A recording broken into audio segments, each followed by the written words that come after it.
అదే RTV app వార్తల్ని క్షణాల్లో చదివే అవకాశం ఉంటుంది. ఒక న్యూస్ పేపర్, ఒక టెలివిజన్ ఛానల్ మీ చేతుల్లో ఎప్పుడూ ఉంటాయి.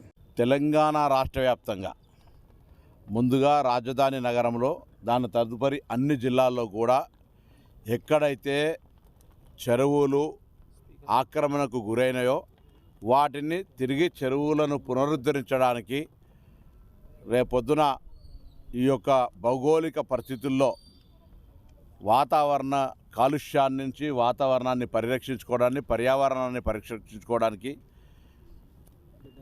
గతంలో ఉన్నటువంటి చెరువులకు ప్రభుత్వ లెక్కలకు రికార్డులకు అనుగుణంగానే కార్యక్రమాలు జరుగుతున్నాయి.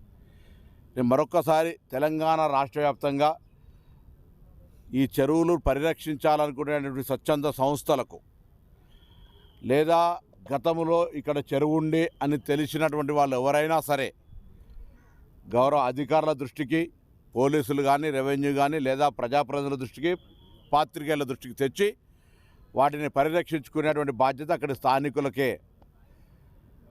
ప్రభుత్వం ఎవరి మీద రాజకీయపరమైనటువంటి కక్ష సాధింపు కానీ ఉద్దేశాలు కానీ లేవు.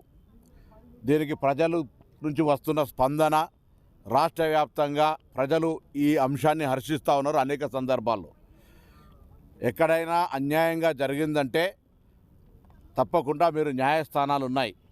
కానీ ఈరోజు జరుగుతున్నటువంటి చెరువుల ఆక్రమణలకు సంబంధించిన అంశం పట్ల ఈ ప్రభుత్వం సీరియస్గా ఉందని, ఇది ఒకప్పుడు హైదరాబాద్ మంచి చెరువుల నగరంగా ఉన్నటువంటి, చెరువుల యొక్క లేక్ సిటీగా ఉన్నటువంటి హైదరాబాద్ నగరాన్ని పరిరక్షించుకోవడానికి చెరువుల పరిరక్షకులందరూ కూడా ఇంకెక్కడెక్కడైతే ఆక్రమణలు గురైనాయో వాటి ఆధారాలు, వాటి ఆనవాళ్ళు, వాటి చరిత్రకు సంబంధించిన అంతా కూడా తీసుకొచ్చి సంబంధిత అధికారులకు ఇవ్వాలని కోరుతాను. ఇదే విధంగా 33 జిల్లాల్లో కూడా ఎక్కడైనా అది గ్రామం కావచ్చు, పట్టణం కావచ్చు, మండలం కావచ్చు, మున్సిపాలిటీ కావచ్చు, చెరువులకు సంబంధించి లేదా ప్రభుత్వ స్థలాల్లో అక్రమాలు కావచ్చు, ప్రభుత్వ అనుమతులు లేకుండా